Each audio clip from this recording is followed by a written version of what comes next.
आज की हमारी क्लास का टॉपिक है वैक्यूम टेट्रोड और पेंटोड। तो आपकी इग्नू की बुक के हिसाब से तो वहाँ बहुत कम दिया हुआ है और उससे अगर आप डायरेक्ट पढ़ेंगे तो समझ भी नहीं आएगा।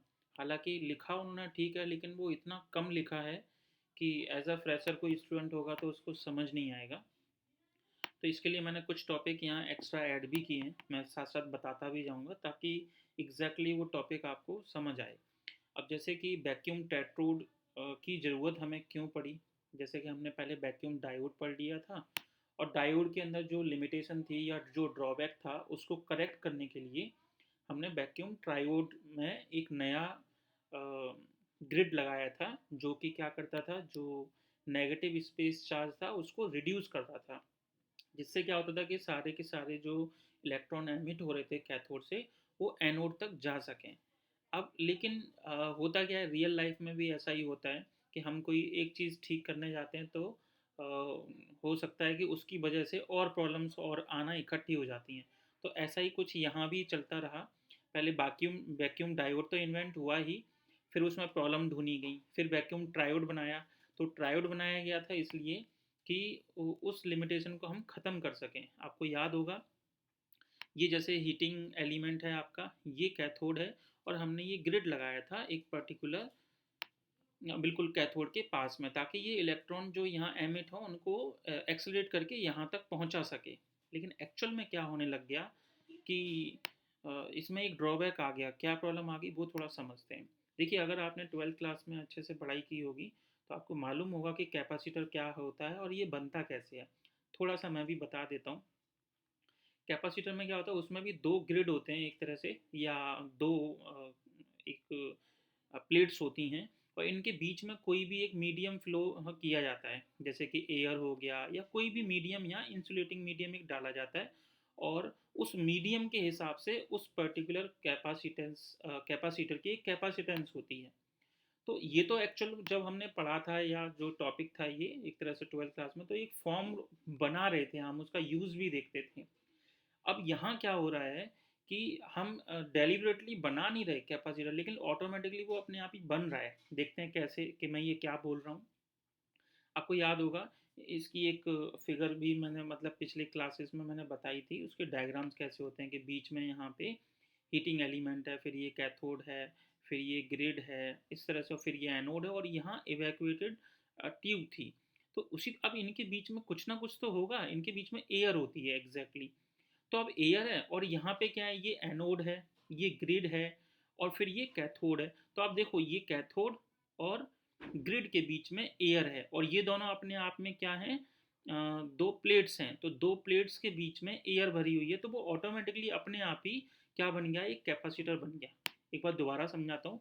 कैपेसिटर एग्जैक्टली क्या होता है कि दो प्लेट्स हैं, एक पॉजिटिव प्लेट है सपोज और एक नेगेटिव प्लेट है, और इनके बीच में कोई भी मीडियम यहाँ हो सकता है, तो ये कैपेसिटर बन गया। तो वो तो डेलिबरेटली हम बना के मतलब जानते हैं कि ये कैपेसिटर है। लेकिन यहाँ तो हम ऐसा कुछ कर ही नहीं रहे। हमने तो अपना ग्रिड इसलिए लगाया था कि यहाँ से कैथोड से जो इलेक्ट्रॉन्स निकले वो एक्सेलरेट होके कहाँ पहुँच जाएं, एनोड पे। इसलिए ये ग्रिड लगाई गई। लेकिन जितनी ज़्यादा हम यहाँ पे ये लगाते जाएंगे तो उनके बीच में क्या है, एयर भरी होगी, और एयर भरी होगी तो वो एक कैपेसिटर बन जाएगा।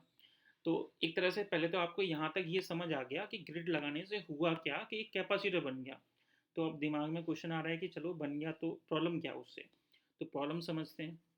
पिछली क्लास में हमने पिछली क्लास में नहीं, जो हमारा फर्स्ट या सेकंड यूनिट होगी मुझे याद नहीं है एग्जैक्टली क्योंकि आपकी इग्नू की ब्लॉक में अलग सिलेबस है, मैं जहाँ से पढ़ाई की है उसमें अलग है। तो इतना याद नहीं रहता इतने सब्जेक्ट्स के बीच में, लेकिन फिर भी आपको याद आ जाएगा खुद से। वैसे कैपेसिटेंस के लिए, जो कैपेसिटेंस रिएक्टेंस, कैपेसिटेटिव रिएक्टेंस जो वर्ड आपके इग्नू में दिया गया था, तो x c is equal to होता है फॉर्मूला 1 में ओमेगा सी। मेरे ख्याल से अब आपको याद आ गया होगा। और एक्स एल जो इंडक्टर होता था, वहाँ फॉर्मूला होता था ओमेगा एल। तो ओमेगा का मतलब होता है 2 पाई एफ एल। तो यहाँ देखें, तो ये जो इंडक्टेंस है वो इस फ्रीक्वेंसी के डायरेक्टली प्रोपोर्शनल है एक तरह से। लेकिन इसी तरह से यहाँ देखिए, x c is equal to में 1 ओमेगा का मतलब क्या होता है, 2 पाई एफ और ये सी। तो ये देखिए इन्वर्सली प्रोपोर्शनल है। तो अब यहाँ ये फ्रीक्वेंसी आ गई, ठीक है। अब ये फ्रिक्वेंसी की अगर इन्वर्सली प्रोपोर्शनल है, मतलब अगर फ्रिक्वेंसी कैसी है, अगर हाई है तो XC यानी कि रिएक्टेंस जो होती है कैपेसिटेटिव रिएक्टेंस, वो क्या होगी, डिक्रीजिंग होगी, क्योंकि ये इन्वर्सली प्रोपोर्शनल है। और अगर फ्रिक्वेंसी लो है तो XC की वैल्यू क्या होगी, हाई होगी। तो अब मैं ऊपर वाला ये सब रफ कर रहा हूँ, सिर्फ समझने के लिए मैंने लगाया। अब मेन हमारा मोटिव है इन साइन को देखना, ये चीज़। तो एक बार पहले रिवाइज करते हैं, क्योंकि ये जितना हम आगे पढ़ते जाएंगे उतना ही चीज़ें मतलब वो बढ़ती जाएंगी, प्रॉब्लम्स, मतलब एक प्रॉब्लम को ख़त्म करेंगे लेकिन उससे रिलेटेड नई नई प्रॉब्लम्स आती जाएंगी, फिर उसको निपटाएंगे, तब टेट्रोड बनेगा, फिर पेंटोड बनेगा, इस तरह से। तो चलिए देखते हैं। तो पहले हमने क्या सीखा कि ग्रिड लगाने से एक कैपेसिटेटिव ये बन कैसे गया। अब बन गया तो चलो ठीक है, नेचुरली वो अपने आप ही बना है कि ग्रिड वगैरह ये सब के बीच में एयर वगैरह होने की वजह से अपने आप को कैपेसिटेंस बन गया वहाँ। तो अब इससे प्रॉब्लम क्या आ रही है, तो आप समझते हैं कि फ्रिक्वेंसी जब ज़्यादा है, और हाँ, इस तरह के जो नेचुरली अपने आप कैपेसिटेंस बनते हैं उनको स्ट्रे कैपेसिटेंसेस बोलते हैं। चलो ऐसा करते हैं, पहले इतना पढ़ लेते हैं, जो भी मैंने आपको अभी बताया है वो एक बार देख लेते हैं यहाँ क्या लिखा हुआ है। The three electrodes in the triode are made of conducting materials. Obviously जो हमने ट्राइड पढ़ा था उसके अंदर 3 इलेक्ट्रोड थे, एक एनोड, कैथोड और एक ग्रिड। तीनों के तीनों एक कंडक्टिंग मटेरियल से बने हैं और उनके बीच में ऑटोमेटिकली क्या है, एयर है। तो whenever conducting surfaces are separated by a insulating medium, जब कहीं भी कंडक्टिंग सरफेस इंसुलेटिंग मीडियम से सेपरेटेड होते हैं तो अपने आप ही वहाँ क्या बन जाता है, कैपेसिटर या कैपेसिटेंस फॉर्म हो जाती है। तो जो ट्रायोड है उसके बीच में कितने टाइप के कैपेसिटेंस बन गए, तो ऑब्वियसली 3 टाइप के। तो कौन कौन से बने, तो देखिए प्लेट, यहाँ पे, यहाँ प्लेट का मतलब है एनोड, ये P फॉर प्लेट, लेकिन हम इसको प्लेट या एनोड करंट कुछ भी कह सकते हैं आप अपने हिसाब से। तो ये क्या है, एक तरह से एनोड वाली प्लेट है एक। तो एनोड और ग्रिड के बीच में देखो, ये एनोड है और ये ग्रिड है, तो इन दोनों के बीच में यहाँ एयर होगी, तो एक कोई ना कोई कैपेसिटेंस फॉर्म हो गई। तो उसको समझने के लिए हमने यहाँ पे ये डेड डेस लगा के और CPG लिख दिया, जिससे हमें पता लगे कि हमने ये कैपेसिटर लगाया नहीं है, बट नेचुरली वो एक कैपेसिटेंस फॉर्म्ड हो गई है, और जिसका नाम है P फॉर प्लेट और G फॉर ग्रिड, यानी CPG। अच्छा, दूसरा कौन सा है, प्लेट और कैथोड के बीच में, यानी कि ये P यानी कि एनोड वाला, और ये कैथोड, इनके बीच में भी तो एयर है, तो उसको हम नाम दे रहे हैं CPK। और जैसा कि मैं बार बार कह रहा हूँ कि हमने वो लगाया नहीं है, वो अपने आप बने हैं, तो इसलिए यहाँ पे डॉटेड चीज़ लगा के और इसके बीच में ये कैपेसिटर लगा दिया। तीसरा कौन सा है, तो तीसरा है इस ग्रिड और कैथोड के बीच में, तो ये ग्रिड है और ये कैथोड को कनेक्ट करता हुआ यहाँ हमने एक कैपेसिटर समझने के लिए लगा दिया, नेचुरली ये एग्जिस्ट कर रहा है।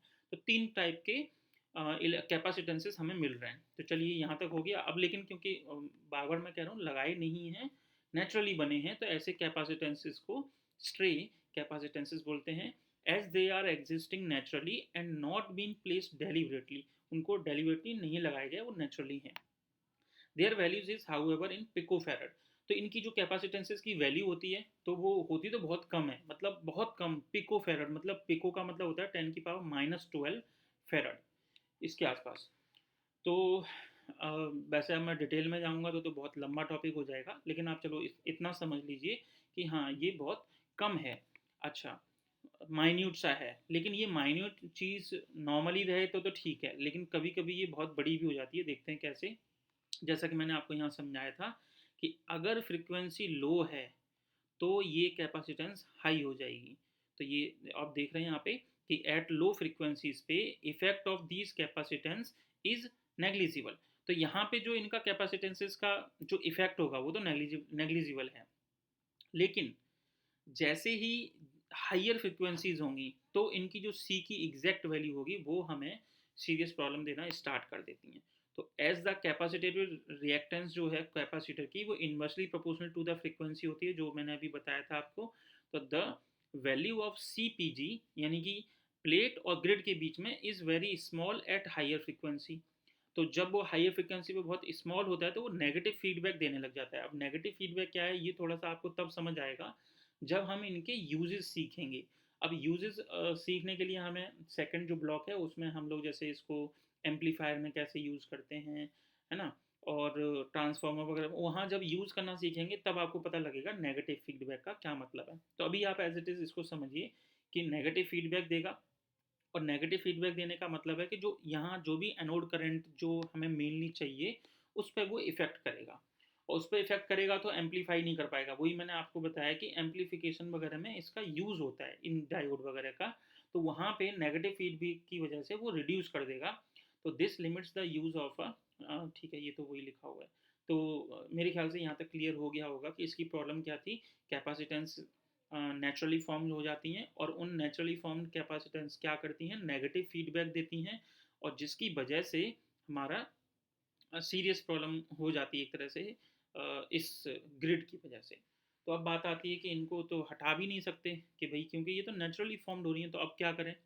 तो मेन प्रॉब्लम यहाँ क्या आ रही है कि ये नेगेटिव फीडबैक देने लग गया था, उसको रोकते हैं। अब दिमाग में मतलब यही आएगा, क्योंकि ऐसा नहीं है कि अच्छा इसकी वजह से प्रॉब्लम आ रही है तो ग्रिड को हटा दो, तो फिर हम फिर से वही पहला जो डायोड पड़ा था उस पर चले जाएंगे। तो उसकी वजह से डायोड से अच्छा तो एटलीस्ट ये है कि हमने थर्ड ग्रिड लगा दी थी, लेकिन इसकी जो परेशानी है उससे ओवरकम होने के लिए हम यहाँ एक और ग्रिड लगाएंगे, जिसकी वजह से नाम हो जाएगा उसका टेट्रोड। तो उसका भी, लेकिन फिर बाद में भी उसकी भी प्रॉब्लम देखेंगे, फिर उसको ख़त्म करके फिर पेंटोड बनाएंगे इस तरह से। तो इस तरह से जब तक ये इन्वेंशन हो रही थी तब तक क्या हुआ, 1940 के आसपास का टाइम आ गया, और वहाँ एक नया मतलब मेरा तो बहुत फेवरेट टॉपिक है सेमीकंडक्टर के अंदर, मतलब सॉलिड्स के अंदर जो इन्वेंशन हुई, फिर ऑब्वियसली इन पे रोक लगा दी गई, क्योंकि इनसे बहुत अच्छा कंपेटेबल और बहुत ज़्यादा अच्छे जो इन्वेंशन थी वो सॉलिड्स के अंदर मिली। तो ये वाला जैसे कि जब हमने स्टार्ट किया था तो बार बार पढ़ रहे थे ना कि वैक्यूम के अंदर इन्वेंशन और एक सॉलिड्स के अंदर। तो फिर ऑब्वियसली इस पे फिर काम रोक दिया गया और फिर हम सॉलिड्स में चले गए, जो कि बहुत इफेक्टिव थे इससे। तो यहाँ तक इतना क्लियर हो गया होगा कि ट्रायोड की लिमिटेशन में आप ओवरऑल अगर समझें तो बस इतना समझिए कि एक ग्रिड लगाने से ग्रिड और प्लेट के बीच में एक कैपेसिटेंस, नेचुरल कैपेसिटेंस मिल जाती है, जो कि लो फ्रिक्वेंसी पे एक्सी की वैल्यू हाई हो जाती है और हाइयर फ्रिक्वेंसी पे एक्सी की वैल्यू लो हो जाती है, जिसकी वजह से मतलब सीपीजी जो प्लेट और ग्रिड के बीच में है वो स्मॉल हाइयर फ्रिक्वेंसी पे, जो कि काफ़ी स्मॉल है, जो कि नेगेटिव फीडबैक देने लग जाता है। कहाँ पे, जहाँ पे हम इसको यूज़ करेंगे, जैसे क्योंकि ये तो एक कंस्ट्रक्शन होगी, लेकिन इसका यूज़ कहाँ होगा तो वो हम नेक्स्ट ब्लॉग में पढ़ेंगे, जैसे एम्पलीफिकेशन वगैरह के लिए। तो वहाँ नेगेटिव फीडबैक देने लग जाता है, और जिसकी वजह से हमारा जो एनोड करंट है वो कम हो जाता है। तो अब आगे बढ़ते हैं कि इस चीज़ को ख़त्म कैसे किया जाए। तो हमने एक नया कैथोड वो लगाएंगे, ग्रिड लगाएंगे। अब वो क्या काम करेगा वो अब अच्छे से समझते हैं। तो यहाँ से लेके यहाँ तक ये आपकी इग्नू की बुक का है, ऊपर का जो पढ़ाया था वो मैंने अपने बुक के नोट से बना के और फिर लिखा हुआ है। तो वो सारी चीज़ इन्होंने सिर्फ 2 या 3 लाइन में ख़त्म कर दी है। अगर मैं वो ऊपर की चीज़ ना पढ़ाऊँ तो ये थोड़ा सा समझ नहीं आता, लेकिन क्योंकि अभी अभी हम ऊपर का अच्छे से पढ़ के आए हैं एक एक चीज़, तो ये आपको बड़ा ईजिली समझ आएगा। चलिए देखते हैं कि the major problem associated with triode, यानी ट्रायोड के साथ मेजर प्रॉब्लम क्या है, is its inter electrode capacitance. अगर मैं सिर्फ इग्नू की बुक से पढ़ाता तो ये कैसे समझा पाता कि इंटर इलेक्ट्रोड कैपेसिटेंस क्या है, लेकिन अब अच्छे से समझ आ गया होगा कि ये जो इलेक्ट्रोड्स हैं इनके बीच में कैपेसिटेंस एक फॉर्म्ड होती है नेचुरली, उनकी बात कर रहा है। तो उसने वो एक ही लाइन में ख़त्म कर दिया। आगे देखते हैं, they are capacitance between grid anode के बीच में होता है, ग्रिड कैथोड के बीच में होता है, और एनोड कैथोड, तो ये तो मैंने ऊपर भी बता दिया था। These capacitance become very effective at high frequencies, resulting in instability of the action of triode at such high frequency. तो हाई फ्रिक्वेंसीज पे ये इनइफेक्टिव हो जाते हैं। तो इस वजह से इस लिमिटेशन को ख़त्म करने के लिए एक फोर्थ इलेक्ट्रोड जोड़ा गया, जिसको नाम देंगे हम क्या, स्क्रीन ग्रिड। तो और एक चीज़, वैसे तो अगर मैं सिलेबस आपके इग्नू के हिसाब से देखें तो बस इन्होंने इतना ही बताया हुआ है कि ये इसकी लिमिटेशन थी, उसको ओवरकम करने के लिए हमने एक स्क्रीन ग्रिड लगा दी। और उस स्क्रीन ग्रिड के मेन फंक्शंस क्या हैं, यही जो अभी हमारी लिमिटेशन थी उन्हीं को ख़त्म करना, कि to increase the plate current obviously. अब देखो ये स्क्रीन ग्रिड क्या क्या काम करेगी वो बताता हूँ। पहली चीज़ तो ये डायरेक्टली कनेक्ट कर दी गई किससे, ये कनेक्ट कर दी गई इस हाई वोल्ट बैटरी से। फिर उसके बाद में क्या होगा कि जो यहाँ से इलेक्ट्रॉन एमिट होंगे उनको कौन अटैक करेगा, या ये ग्रिड, क्योंकि ये स्लाइटली पॉजिटिव होती है। फिर यहाँ जो इलेक्ट्रॉन होंगे उनको कौन करेगा, ये स्क्रीन ग्रिड और एक्सेलरेट करके अपने पास लेके आएगी, और फिर यहाँ। तो यहाँ जितने भी इलेक्ट्रॉन इकट्ठे हो गए थे उन सबको जल्दी बारी बारी से मतलब एनोड तक पहुंचा देंगे और फिर हमें एनोड करंट अच्छे से मिल जाएगा।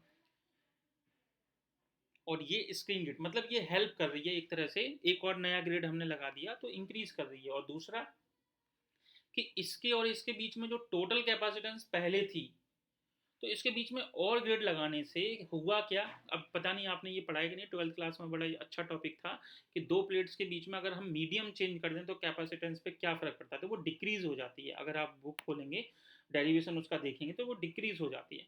तो वही काम यहाँ पे हुआ। यहाँ पहले इस पूरे के बीच में देखिए मेन प्रॉब्लम यही थी, हमारी सीपीजी प्रॉब्लम थी, ये वाली प्रॉब्लम थी। बाकी की जो थी ना ये सीपी की और सीजी के, ये उतना इफेक्ट नहीं कर रही थी, ये इनकी वैल्यू बहुत पिको फेरड के आसपास थी। लेकिन प्रॉब्लम क्रिएट करने वाला था ये सीपीजी।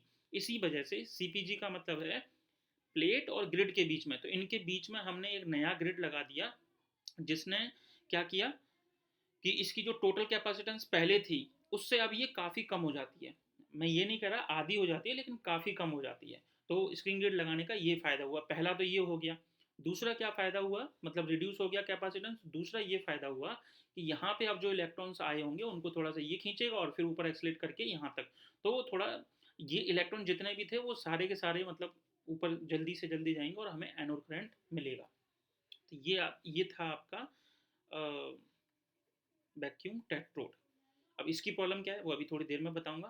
पहले मैं इसके क्वेश्चंस वगैरह बता देता हूँ आपके इग्नू की बुक में कैसे पूछे जाते हैं।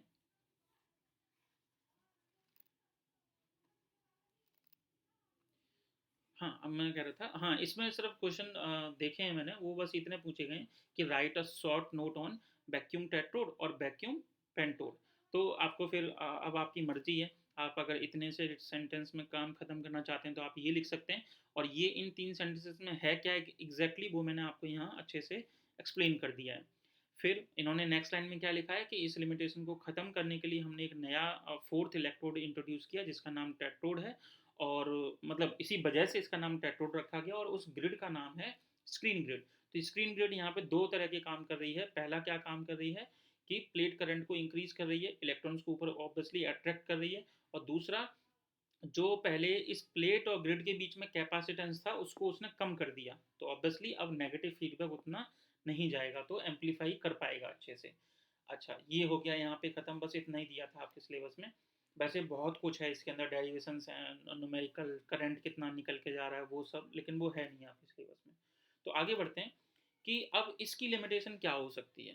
टेट्रोड आ गया तो उसकी लिमिटेशन क्या है, तो इसका बड़ा इंटरेस्टिंग है। देखिए कि ये है आपके पास कैथोड, ऑब्वियसली ये हीटिंग एलिमेंट है, ये ग्रिड है, ये आपका प्लेट पहले वाली, और ये स्क्रीन ग्रिड जो अभी अभी हमने लगाई है। सारी चीज़ें क्लियर होंगी। अब देखो, मैंने ये चीज़ आपको पहली क्लास में ही बताई थी कि यहाँ से इस हीटिंग एलिमेंट के बाद में कैथोड से जो इलेक्ट्रॉन एमिट होते हैं, तो अगर उनका वर्क फंक्शन 2 इलेक्ट्रॉन वोल्ट है तो जरूरी थोड़ी है उनको 2 इलेक्ट्रॉन वोल्ट ही एनर्जी मिली हो, किसी को 5 भी हो सकती है, किसी को 7 भी हो सकती है। तो उनके पास एनर्जी होती है। तो कभी कभी कुछ इलेक्ट्रॉन्स इतने ज़्यादा एक्साइट हो जाते हैं या उनके पास इतनी ज़्यादा हाइयर एनर्जी हो जाती है कि वो जाते हैं और इस प्लेट से सीधा टकरा जाते हैं, उनको इस ग्रिड विड से किसी से कुछ मतलब नहीं होता। जिनके पास लो एनर्जी होती है उनको ये ग्रिड अट्रैक्ट करती है पहले, फिर वो ऊपर भेजती है, फिर वो ऊपर ऐसे करके जा रहा था। लेकिन कुछ इलेक्ट्रॉन्स, मतलब कुछ तो मैं ऐसे ही बोल रहा हूँ, वैसे बहुत सारे इलेक्ट्रॉन्स ऐसे भी होते हैं जिनके पास बहुत ज़्यादा हाइयर काइनेटिक एनर्जी होती है। तो वो जैसे ही यहाँ जाते हैं, बाउंस बैक कर कहें या फिर हम नॉकआउट बोलें, कुछ भी वर्ड यूज़ कर सकते हैं, वो यहाँ जाके और वापस इस स्क्रीन ग्रिड जो हमने अपनी नई ग्रिड लगाई थी यहाँ टकरा जाते हैं, टकरा के वापस आ जाते। अब देखो ये किससे कनेक्टेड थी, यहाँ बैटरी से। तो क्या हुआ यहाँ पे, इलेक्ट्रॉन का फ्लो तो हो रहा है लेकिन वो इलेक्ट्रॉन इसमें ना जाके नॉकआउट होके इस ग्रिड पे टकरा जाते हैं और वहाँ से वो फिर जो भी यहाँ हमने कनेक्टिविटी लगा रखी होगी वहाँ से एक इलेक्ट्रॉन फ्लो हो जाता है। तो आप देखो, इस ग्रिड को लगाया तो था अपने बचाव के लिए कि इसकी कैपा, मैं वही कह रहा था आज क्लास स्टार्ट की थी तो, कि एक चीज़ हम सही करते हैं उसके चक्कर में और प्रॉब्लम्स इकट्ठी हो जाती हैं। वही यहाँ हुआ कि इस ग्रिड ने क्या किया, पहले इस ग्रिड की प्रॉब्लम सुलझाने के लिए हमने इस ग्रिड को लगाया ताकि इसके बीच की कैपेसिटेंस कम हो। आपको इंटरेस्ट लेके पढ़ना पड़ेगा, अदरवाइज ये ऐसा लगेगा कि मैं क्या करा रहा हूँ, कि एग्जाम में क्या लिखना है। देखिए, इस ग्रिड की वजह से क्या हुआ, कैपेसिटेंस ज़्यादा थी जो कि नेगेटिव फीडबैक दे रहा था, उसको रिड्यूस करने के लिए हमने ये ग्रिड लगाई। अब जब ये ग्रिड नहीं थी तब क्या हो रहा था कि जो भी इलेक्ट्रॉन्स यहाँ होते थे हाई या कैसे भी, वो यहाँ आते थे फिर ऊपर जाते थे और नॉकआउट होके वो वापस यहीं आ जाते थे और फिर इनका बन जाता होगा। लेकिन अब क्या हो रहा है कि अब वो बाउंस बैक होके इधर ही आ जाते हैं, और जैसे मान लो पहले 5 एम्पियर करंट प्रोड्यूस होनी थी, तो जो हायर वाले थे वो यहाँ से टकरा के वापस इधर आए और ये इलेक्ट्रॉन इधर चले गए, क्योंकि ये कनेक्टेड है इधर इस साइड में, तो वो इधर चले गए। तो पहले 5 एम्पियर करंट प्रोड्यूस होनी थी, अब कितनी हो पा रही है, सिर्फ 3 एम्पियर या 4 एम्पियर जो भी है, कुछ कम हो जाती है। तो इस ग्रिड ने ये प्रॉब्लम क्रिएट कर दी कि जो हाइयर के जो थे हाई काइनेटिक एनर्जी वाले इलेक्ट्रॉन्स जो यहाँ से एमिट हुए थे वो टकरा के यहाँ आए, बाउंस होके इधर चले गए। तो देखो, जब ये कैथोड से इलेक्ट्रॉन निकलते हैं तो इनको बोलते हैं प्राइमरी इलेक्ट्रॉन्स, लेकिन जो नॉकआउट होके जब स्क्रीन ग्रिड से ये करंट फ्लो जाता है उसको बोलते हैं सेकेंडरी इलेक्ट्रॉन या सेकेंडरी एमिशन। ठीक है, तो अब एक बार समझ लेते हैं यहाँ क्या लिखा हुआ है। ये तो जो मुझे याद है मैंने वो बोला है। तो अब देखते हैं, the limitation of a tetrode are as follows. पहली क्या है, स्क्रीन ग्रिड करंट। तो जैसे कि जब ये सेकेंडरी इलेक्ट्रॉन यहाँ टकराएंगे, नाम दिया गया है सेकेंडरी कुछ नहीं है, हैं वही प्राइमरी इलेक्ट्रॉन्स, तो वो यहाँ से फ्लो के जब आ जाएंगे तो उनकी वजह से करंट प्रोड्यूस हो गया, उसी का नाम दे दिया है स्क्रीन ग्रिड करंट। तो एक बार पढ़ लेते हैं कि as the screen grid is kept at positive potential, आपको पता है कि ये पॉजिटिव से कनेक्ट किया गया था, with respect to the cathode it attract a few of electrons emitted by the cathode. तो यहाँ और तो उनकी वजह से जो इलेक्ट्रॉन्स थे वो इसमें से चले जाएंगे पास होके, तो उनकी वजह से एक स्क्रीन ग्रिड करंट कहेंगे, उनको नाम देंगे, जो कि क्या कर रहा है, जो एनोड करंट था या प्लेट करंट था उसको वो रिड्यूस कर रहा है। दूसरी चीज़ क्या है, जिसको हम डायनाट्रॉन इफेक्ट बोलते हैं, जो मैं हाइयर वाला बात बता रहा था उसको डायनाट्रॉन इफेक्ट बोलते हैं। The screen grid is kept at fixed positive potential. Sometimes the electrons reaching the anode have such a high kinetic energy that a few electrons are knocked out from the anode. तो कुछ ऐसे higher kinetic energy होते हैं कि वो bounce back होके, क्योंकि उनमें वेलोसिटी ज़्यादा है, तो वो इधर बाउंस बैक होके इधर आ जाते हैं और वो करंट के फ्लो के रूप में इधर चला जाता है। तो दोनों के केसेस में देखा जाए तो प्लेट करंट को रिड्यूस कर रहे हैं। तो हुआ क्या, देखिए, कैपेसिटेंस को घटाने के चक्कर में हमने ग्रिड लगाई जो कि खुद उसके करंट को रिड्यूस करने लग गई। तो अब क्या करें इसके लिए, फिर से एक और ग्रिड लगाई जाएगी, और जो नई ग्रिड लगाई जाएगी, ग्रिड या कहें एक और लगाया जाएगा, जिसकी वजह से उसका नाम होगा फिर पेंटोड। तो these electrons are called second electron. ये सब चीज़ें मैं बता चुका हूँ आपको यहाँ पढ़ाते टाइम, एक बार रीडिंग लगा लेते हैं। And the electrons reaching the anode may be called primary electrons, जो यहाँ से यहाँ जा रहे हैं उनको primary electrons. The secondary electrons are collected by the screen grid so long it is at a positive potential higher than the anode. The whole phenomenon is known as secondary emission, और जो कि plate current के को reduce करने लग गया। मेरे ख्याल से यहाँ तक क्लियर हो गया होगा ये लिमिटेशन। तो अब देखते हैं वैक्यूम पेंटोड, ये है अब आपकी इग्नू की बुक के हिसाब से। तो चलिए इसको देखते हैं। The problem associated with the tetrode, ये वही चीज़ें जो अभी हमने प्रॉब्लम ऊपर पढ़ी हैं उन्हीं को 2-3 लाइनों में इग्नू की बुक में ख़त्म कर देते हैं। द प्रॉब्लम सब समझ आएगा वैसे आपको अभी। The problem associated with the tetrode is that when screen grid is at a higher potential than the anode, the primary electrons from the cathode accelerated by the screen grid hit the anode, resulting in the emission of secondary electrons from the anode, which are attracted by the screen grid, forming a screen current which reduces the plate। इन्होंने यहाँ से लेके यहाँ तक एक भी full stop नहीं लगाया और पूरा राम कहानी एक ही में लिख दिया है। लेकिन मेरे ख्याल से आपको क्लियर हो गया होगा, क्योंकि मैंने यहाँ एक एक चीज़ अच्छे से समझाई है कि यहाँ से इलेक्ट्रॉन पहले एक्सलेट होकर यहाँ जाते हैं फिर ऊपर, और जिनकी हाइयर मतलब हाई काइनेटिक एनर्जी होती है वो वापस आके इधर आ जाते हैं, तो जिसकी वजह से स्क्रीन ग्रिड करंट प्रोड्यूस होता है जो कि प्लेट करंट को रिड्यूस करता है। तो मेरे ख्याल से ये देख लेना आप अपने हिसाब से एग्ज़ाम में कैसे लिखना है। वैसे तो ऊपर वाला ज़्यादा अच्छा है, क्योंकि यहाँ से यहाँ तक एक भी फुल स्टॉप नहीं है और एक साथ ही सब कुछ मेंशन कर दिया है, जो कि ऑब्वियसली अकेला कोई पढ़ने की कोशिश करे तो समझ नहीं आएगा, जो और नॉर्मली अगर कोई स्टूडेंट खुद से तैयारी कर रहा हो तो। चलिए आगे बढ़ते हैं। तो to avoid the decrease in the plate current, इस प्लेट करंट को डिक्रीज करने के लिए, क्योंकि ये डिक्रीज हो रहा था सॉरी, तो उसको अवॉइड करने के लिए आप क्या करें, एक नया इलेक्ट्रोड लगाया जाएगा। कहाँ लगाया जाएगा? स्क्रीन ग्रिड और एनोड के बीच में। It makes the 5 electrode structure, इसी वजह से इसका नाम पेंटोड रखा गया। और नए इलेक्ट्रोड का नाम होगा सप्रेसर ग्रिड। और ये कहाँ रखा जाता है? कैथोड, मतलब जो पोटेंशियल कैथोड का था वही वाला इसको दिया जाता है। The purpose of suppressor grid is to return back the, जो पर्पज क्या है इसका, ऑब्वियसली यही पर्पज है जो प्रॉब्लम यहाँ क्रिएट कर रहा था, कि ये जो सेकेंडरी इलेक्ट्रॉन्स यहाँ वापस होके आ रहे थे, तो यहाँ एक ग्रिड लगाई जाएगी, वो वापस उन इलेक्ट्रॉन्स को ऊपर भेज देगी। तो यहाँ पे यही है कि the purpose of suppressor grid is to return back the secondary electrons emitted by the anode, thereby the removing the dip in the plate current curve of the cathode. ये लाइन आपको समझ नहीं आएगी क्योंकि इन्होंने direct दे दिया है। और वो क्या है कि एक्चुअल में जब हम ऊपर वाले के जब वी आई करेक्टरिस्टिक बनाते हैं तो उनका ग्राफ कुछ ऐसा मिलता है, ऐसे करके फिर ऐसा। तो ये एक निक पॉइंट आ जाता है जिसको हम डिप पॉइंट भी बोल सकते हैं। तो ये इसकी वजह से ये सब हो रहा था। तो इस वजह से इन्होंने बस समझाया नहीं, बस ये लिख दिया है कि dip in the plate current. तो आप वैसे ज़रूरत नहीं है उतनी ज़्यादा, लेकिन आप याद रखिए कि सप्रेसर ग्रिड का जो मेन पर्पस था वो यही था कि जो इलेक्ट्रॉन वापस बाउंस बैक होके ग्रिड में आ रहे थे, पिछले वाले में स्क्रीन ग्रिड में, उनको वापस भेजना बस, ताकि एनोड करंट जितना था उतना हमें मिल जाए। तो उतना हमें मिल जाता है। तो पेंटोड वाल्व का जो फिगर है वो ये है कुछ, कि ये जैसे यहाँ कैथोड जोड़ा था उसी पोटेंशियल पे ये वाला स्क्रीन ग्रिड जोड़ा गया है। तो ये क्या करता है, जितने भी इलेक्ट्रॉन्स होते हैं उनके बाउंस बैक करके ऊपर भेज देता है। मेरे ख्याल से ये समझ आ गया होगा अब आपको।